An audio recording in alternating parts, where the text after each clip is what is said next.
Before I ever set foot in South Korea, my entire idea of the country was basically a Netflix highlight reel. K-pop idols dancing in perfect sync, dramatic stares across rain-soaked streets, and flawless skin everywhere you looked.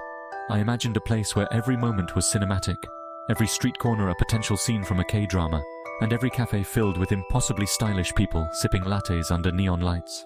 I expected Seoul to be a city of high-tech glamour, where the future was already happening, and accidental run-ins with chaebol airs were just part of daily life. I pictured myself wandering through Gangnam, brushing shoulders with celebrities, and maybe even stumbling into a secret rooftop party. But the real Korea? It's not a music video set. It's not all glitz and drama. The everyday reality is far more interesting and a lot less predictable. The moment I left Seoul, my carefully imagined script was tossed right out the window. Suddenly, I was in a world that didn't care about my expectations or my K-drama fantasies. Suddenly, I was an accidental adventurer, lost in quiet villages where English was rare, eating mysterious side dishes I couldn't name, and getting out-hiked by grandpas who seemed to have superhuman stamina. Every day brought a new surprise, and every meal was a mystery. The real South Korea is beautifully chaotic, weird, and unfiltered. It's a place where tradition and modernity collide in the most unexpected ways, and where every street is alive with stories you won't find in any drama. My journey began with a simple decision. Get on a bus going anywhere but Seoul.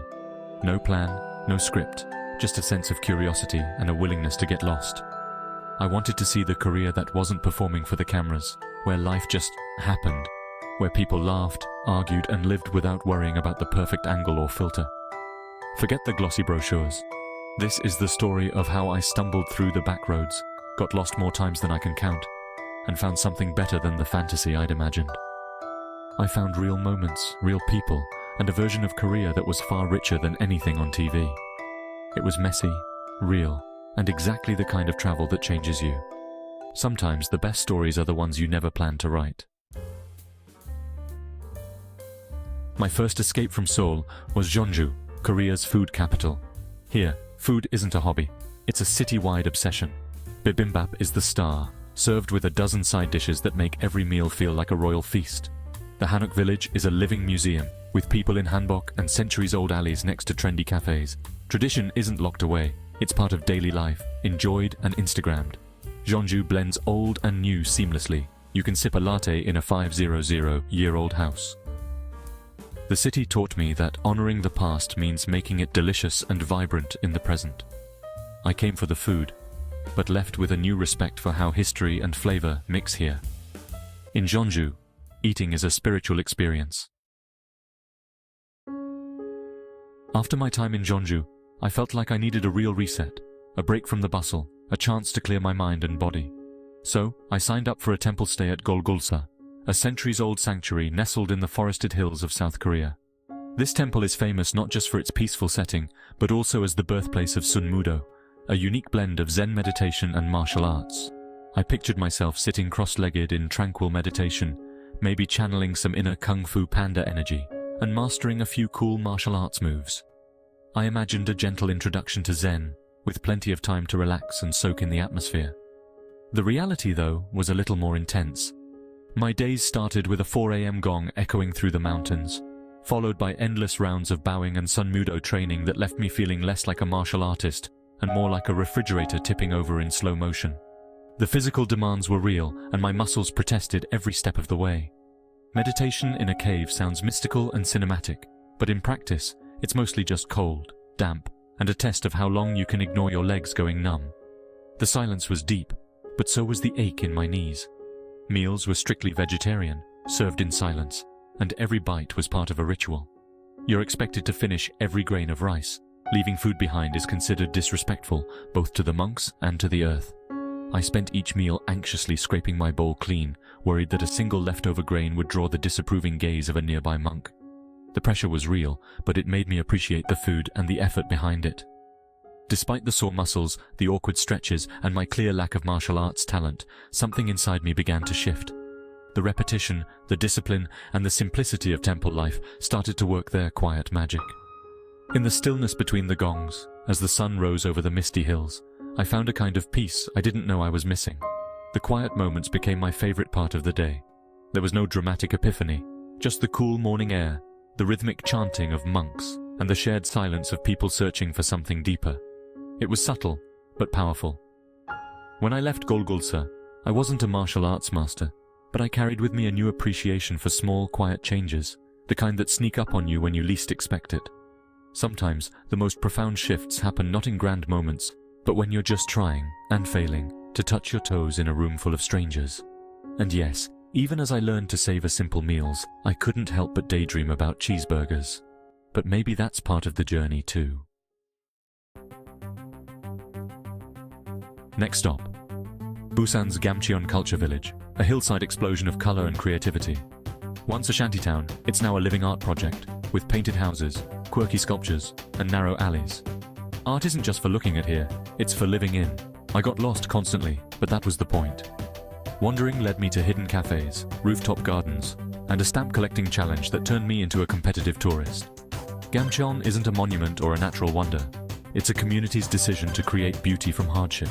It's messy, joyful, and full of resilience. The best part? The art grows organically, with a little paint and a lot of heart. It changed how I see tourist attractions. Sometimes, the most beautiful places are the ones that aren't perfectly planned. Here, getting lost is the whole adventure, and every corner is a surprise. After Gamcheon's chaos, I craved calm, so I wandered into Damyang bamboo forest. This wasn't a sad potted plant, it was a towering green world. Light filtered through the bamboo, creating an ethereal quiet. I wandered for hours, feeling small and peaceful for the first time in weeks. The forest didn't demand anything, just stillness. Of course, Korea turned bamboo into snacks, bamboo ice cream, tea, even beer. The commitment to the theme was impressive. Damyang taught me the power of nature to reset your mind. Sometimes, the best travel moments are just sitting quietly in a forest of giant grass.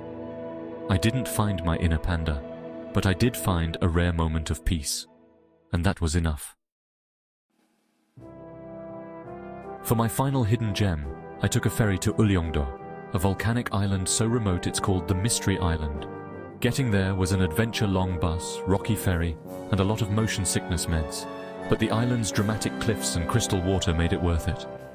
Life here moves at a different pace. Bus schedules are suggestions, and Wi-Fi is a rumor.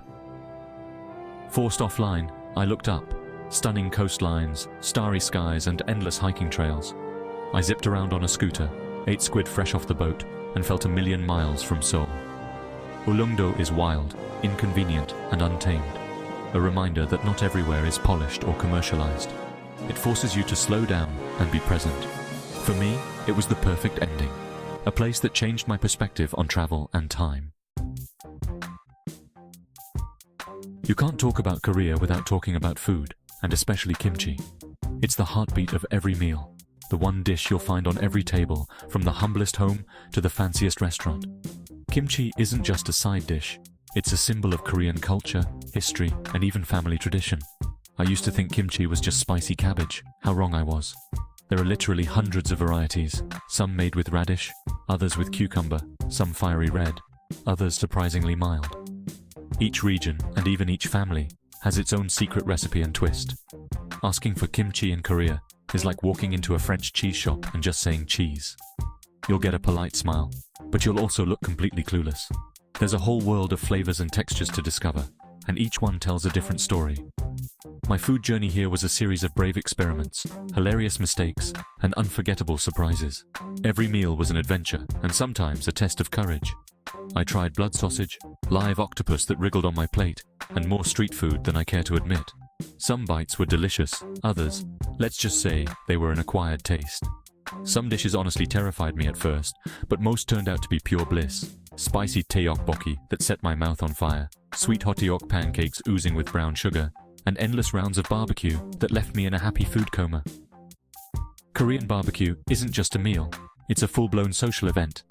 There's soju, laughter, and a mountain of side dishes that magically refill themselves.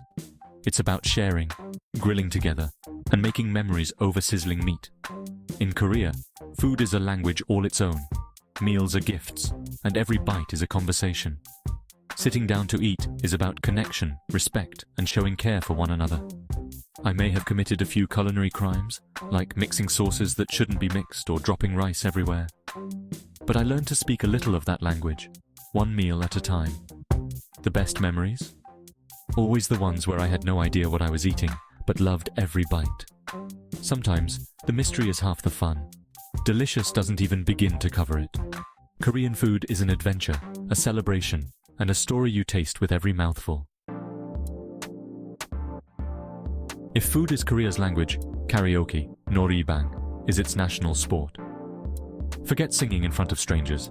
Here, you rent a private room with friends, disco lights, and tambourines. I was skeptical, but after a few songs and some liquid courage, I grabbed the mic. I sang Wonderwall badly, but for 3 minutes, I was a superstar. 노래방 is the great equalizer. Everyone gets to be a rock star, no matter who you are. I saw shy friends become divas and serious businessmen belt out K-pop ballads. It's the perfect way to end a night and bond, even if you don't share a language. Sometimes, the best way to connect is through shared, silly experiences. Letting go of your inhibitions in a karaoke room is a lesson that sticks with you. And yes, I still sing Wonderwall, just with more confidence. I came to Korea expecting a K-drama, but got something better. It wasn't about romance or drama. It was about getting lost, being confused, and finding beauty in the unexpected.